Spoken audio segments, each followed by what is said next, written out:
ఈ యొక్క అంత్య దినములో చాలా భయంకరమైన దినాలు. ఈ అంత్య దినములో మన జీవితంలో ఎన్నో ఎదురవుతున్నప్పుడు ఓర్పు, సహనం అనేది చాలా అవసరము. విశ్వాసంలో త్రొట్టిల్లకుండా ఉండుట ఎంతో అవసరం.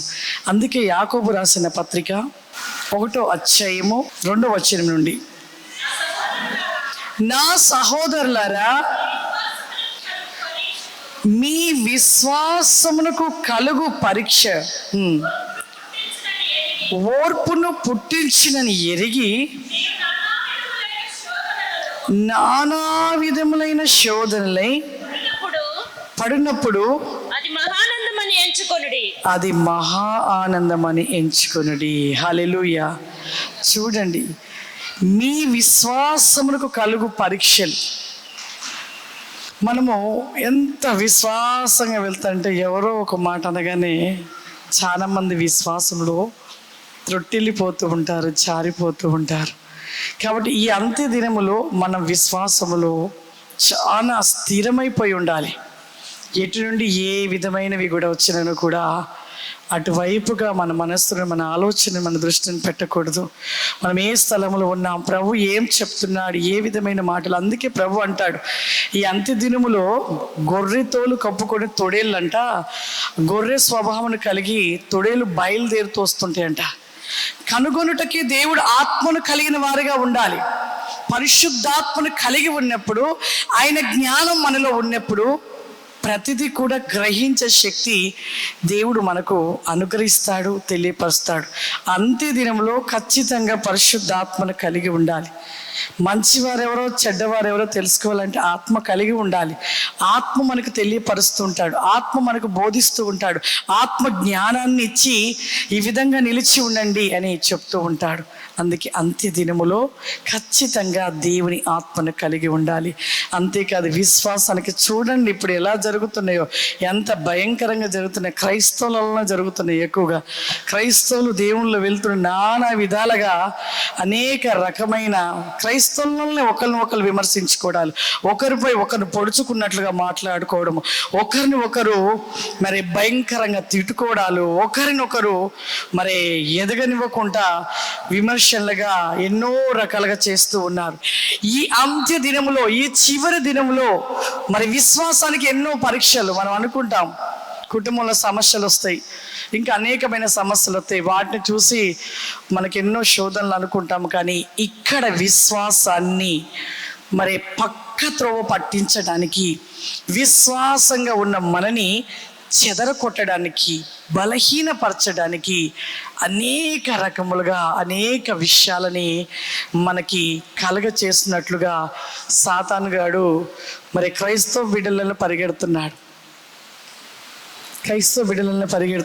ఆ సమయంలో మనం చేయాల్సింది ఒకటి, ప్రార్థన చేయాలి. అందుకే ఇక్కడ ఏమంటున్నాడు ఇంకో మాట, చాలా మంది కోపపడతారు, ఏంటి ఇలా అన్నారు అలా అన్నారని. కానీ ప్రభు ఇక్కడ ఒక మాట చెప్తున్నాడు.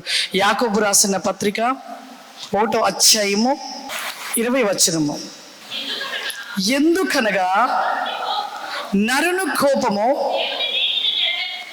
దేవుని నీతిని నెరవేర్చదు. చూడండి, ఇప్పుడు యూట్యూబ్ ఛానల్లో మనవి కూడా పెడుతూనే ఉన్నారు, ఎన్నో పెడుతున్నారు. వాటిని బట్టి మనము విశ్వాసంలో త్రొట్టిల్లినట్లుగా మరి ఎంతగానో ఈ పరిచర్య విస్తరించి మరి అనేక ప్రాంతాలకు, జిల్లాలకు, దేశాలకు వెళ్ళిపోతుండగా సాతానుడు అనేకులలో ప్రవేశించి అనేక విధాలుగా గలిబిలి చేయటానికి, విశ్వాసంలో త్రొట్టిల్లడం కోసము ఎన్నో రకాలుగా మరి యూట్యూబ్ ఛానల్స్లో పెడుతూ ఉన్నారు. కానీ వాళ్ళు పెడుతున్నారని మనం కూడా విశ్వాసంలో త్రొట్టిల్లొద్దు. ఇంకొక మాట చెప్తున్నాడు, నరుని కోపం అంట దేవుని నీతిని నెరవేర్చదు. ఎప్పుడు కోపగించుకోవద్దు. ఎవరు ఏది చేసినా, ఎవరు ఏ మాట అనినా, ఎవరు మన ఎదుటికి వచ్చి ఉమ్మి వేసినా, ఎవరు మనల్ని కొట్టినా మనలో కోపం అనేది ఉండకూడదు. ప్రేమే ఉండాలి.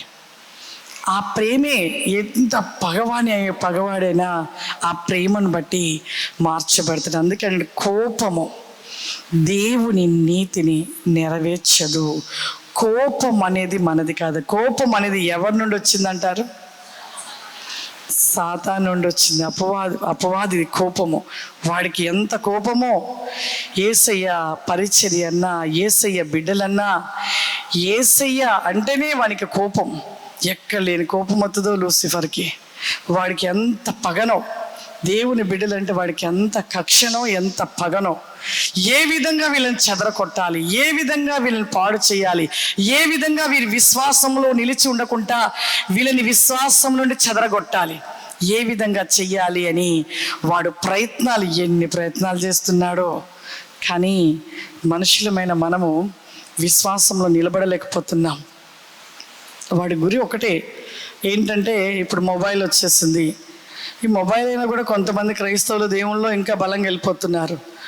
ఇప్పుడు అలా కాదు, ఇంకా క్రైస్తవులలో నుండే కొంతమందిని తీసుకోవాలి, వాళ్ళలో నుండే అనేక విధములమైన గలిబిలు లేపాలి, వాళ్ళలో నుండి వాక్యంలో ఉన్నవి లేనిగా ఉన్నట్టుగా చేసినట్లుగా మరి అనేక మాటలు కలగచేసి జనాలని ఎక్కడికక్కడికి గలిబిలు చేసి వాళ్ళని దేవుళ్ళు లేకుండా చెయ్యాలని అపవాది ఎన్నో ప్రయత్నాలు చేస్తూ ఉన్నాడు. కానీ మనము దేవుళ్ళో స్థిరముగా విశ్వాసంలో త్రొట్టిల్లకూడదు ప్రియులారా.